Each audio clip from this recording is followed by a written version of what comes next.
Hi friends, it's Lisa Hetrick, illustrator for Gina K Designs, and I'm so grateful you could join me today. I have a really fun card project to share with you today that is multi-layered and multi-dimensional, and it's a little something that I don't usually do with my card projects, so I thought it would be fun to share that with you today. Okay, so let's take a dive into the supplies. Okay, I have this really fun template, stencil template called Fizzy from Gina K Designs, and I am going to have some fun with it today. I've got some Distress Oxide spray and Distress Oxide ink. I have Gina K Designs inks in Jelly Bean Green and Obsidian. I like these two greens together. I thought they would be kind of fun to play with. I have two comfort grip blocks, some Gina K Designs Connect glue, and my tidy towel. I have some purple tape, and I'm going to be using two Zig Clean Color brush markers in violet and lilac. Okay, we'll take a quick look at the stamps and the dies that I'm going to be using for this set. I've got quite a few dies here. I'm using this really fun set called Take Care from Gina K Designs. It's brand new and I love these sentiments. I've got my brand new Wildflowers and Weeds stamp set. I'm going to be using the pansy, some of the blooms and the greenery for this. And I've got the companion die set to go with it as well. I've got the Master Layouts 2 set, and this is the set that I'm going to be using to create the dimension and the layers for the card today. These dies make it really super simple to create layers and dimension. I'm super excited to use them. Okay, let's take a little walk through the paper. I've got some Gina K Designs layering weight cardstock and heavyweight cardstock that I'm going to be using for the card base. I also have some Wild Lilac cardstock and some watercolor cardstock that I'm going to be using. All the supplies that I'm using in today's card project are also listed below in the description. Okay, so let's get started and make the card. I'm super excited to share this. Okay, the first thing that we're going to do is get started with the watercolor paper, and I'm going to stamp everything out in the Obsidian ink, the Jelly Bean Green, and the Distress ink. And I'm just getting everything stamped out and prepared for me to start the watercoloring. So I've got the pansy here, and this is a two-step pansy. It's a really nice large pansy. So I did the outside and now I just did the inside of the pansy. I'm going to go ahead and move on to the little pansy and viola blooms and go ahead and stamp them out and stamp out some of the leaves and the greenery here as well. And I'm going back and forth between the Twisted Citron and the Jelly Bean Green. I wanted a nice variety of greens that just kind of looked a little bit different. So I'm just playing with those two greens. Okay, now it's time to move on to watercoloring. And I'm going to go ahead and start with the Zig Clean Color brushes. Now, the paper that I'm using is 100% cotton. So, and I've got that paper listed below in the description. So it's going to take these two Zig Clean Color brush markers really, really well. I'm going to do a technique called direct to paper. Normally when I'm working with water-based markers, I kind of scratch it down onto my craft mat and I work with them. Now I'm going to do a little bit of that, but I'm going to show you here how I'm using these brush markers in the direct to paper technique. Now I'm going to work it one petal at a time, and you can see that these Zig Clean Color brushes really do blend out very, very well.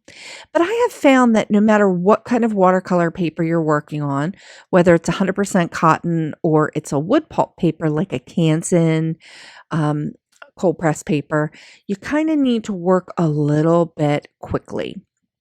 Or some of the marker, some of the ink kind of gets trapped in the texture of the paper.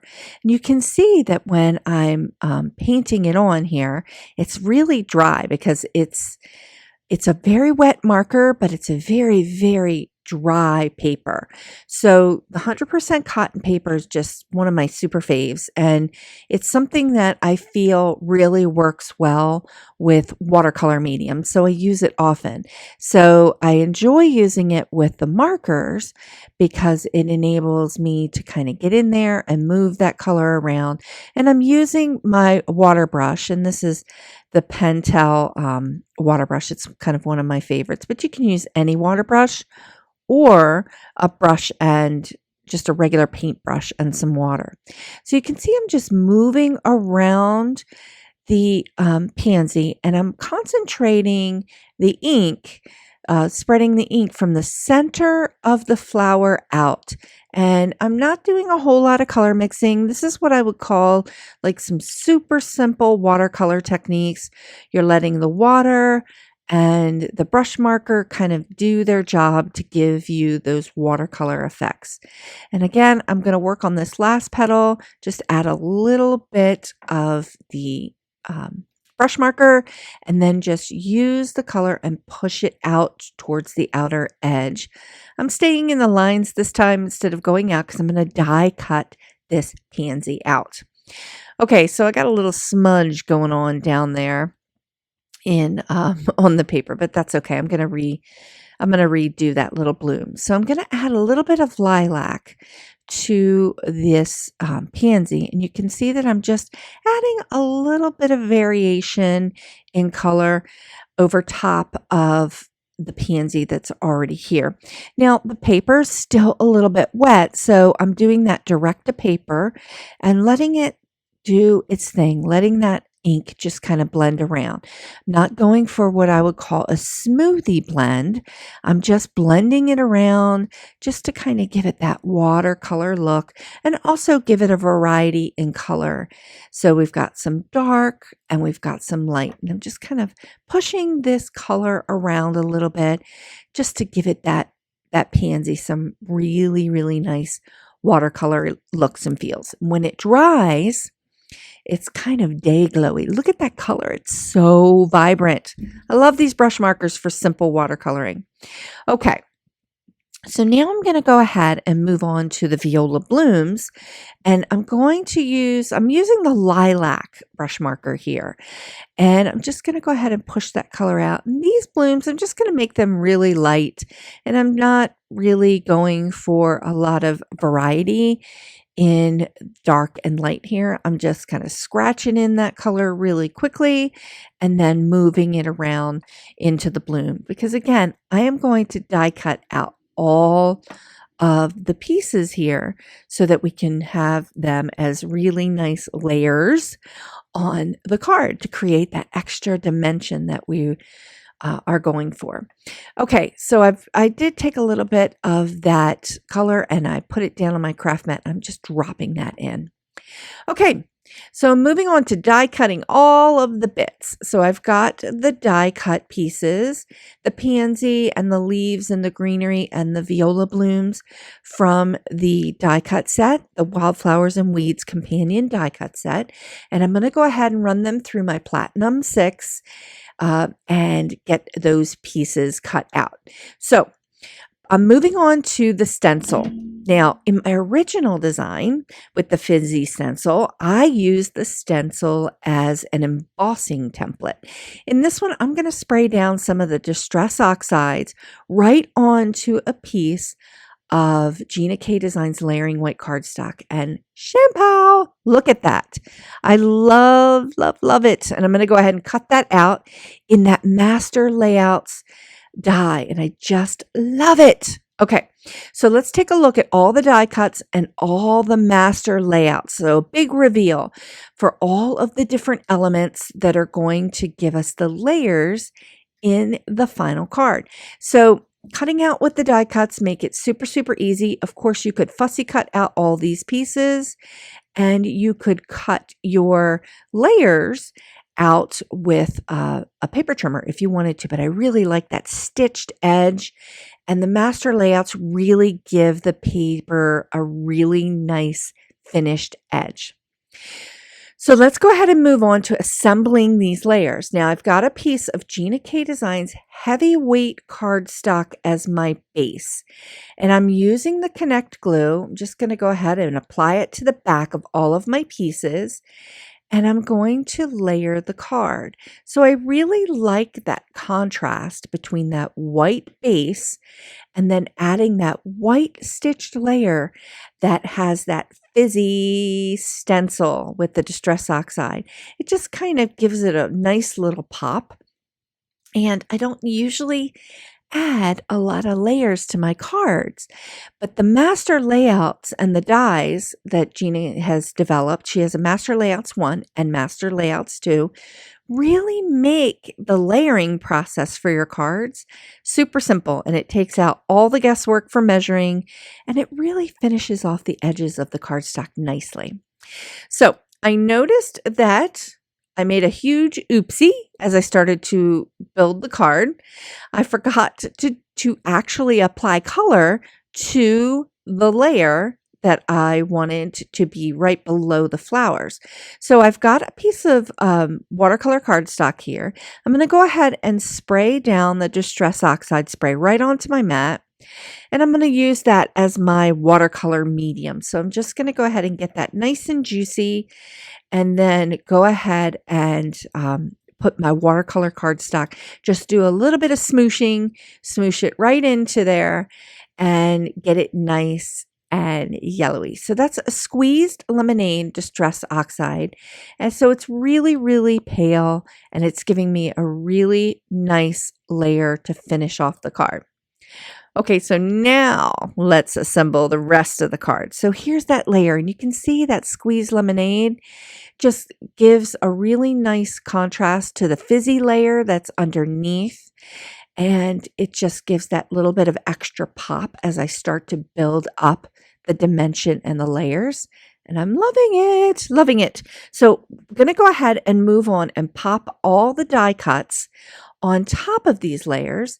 I've got some foam squares that I'm using from Gina K to add a little bit of dimension without a ton of height. And I'm going to pop that beautiful pansy right down on top here. I'm going to add a little tiny bit of glue to all of my leaves and greenery and just start popping them in behind the pansy. And because I took those foam squares and popped everything up, it's kind of giving me a nice bit of room under there to put the blooms, the leaves, the greenery, and just start to build out the card. And I'm focusing on putting all of the elements kind of nested and flanked to the left and the right of the card, just to kind of create that focal point in the center, that top third towards the middle, just to create a really nice focal point for all of the die cut elements before I put my sentiment in. Okay, so now let's go ahead and stamp in the sentiment from the Take Care stamp set. I am going to use the words Take Care, but as you can see, I'm just going to need to ink up just a portion of it because I only want it to go on the watercolor cardstock. So I've used my Obsidian ink and stamped it down, and I kind of didn't stamp it hard enough to get a good impression. So I'm just going to go ahead and add a little bit of marker, really, really thin. You can just follow the lines. If you miss out on stamping, you can follow the lines, take a little black marker and just add it back into the sentiment. Okay. I love this part of the card making. I'm going to add some of the finishing touches. And normally I just kind of let things go, but I really like these sequins embellishments. This is a little yellow heart that I'm going to just drop right into the center of the pansy. I've got some Gina K Designs Connect glue.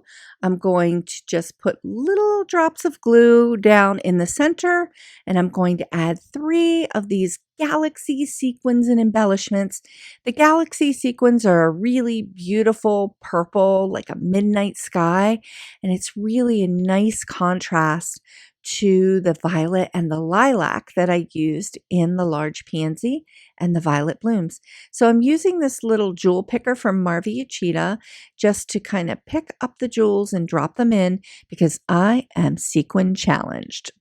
Alrighty, so let's go ahead and take a final look at the card. I am digging all of the layers here. I really enjoy using those master layouts because it takes all the guesswork out of the paper, the cutting, the measurements, all of those things that can really kind of stymie you when you're making a card. But just kind of running them through the die cutter makes it super simple.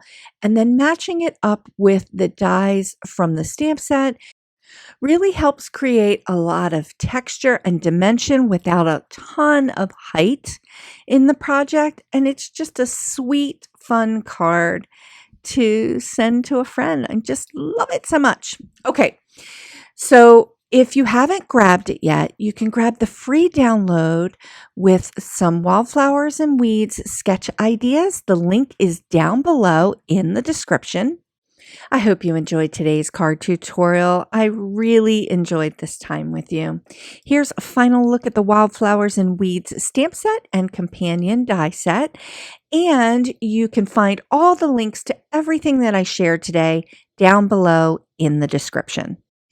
Thanks so much for watching. Please consider sharing the joy by liking this video and subscribing to this channel. And I'm sharing more card and watercolor tutorial videos for your inspiration right here. So come on in and take a peek at my tutorials. I have a lot to share, and I'll see you next time.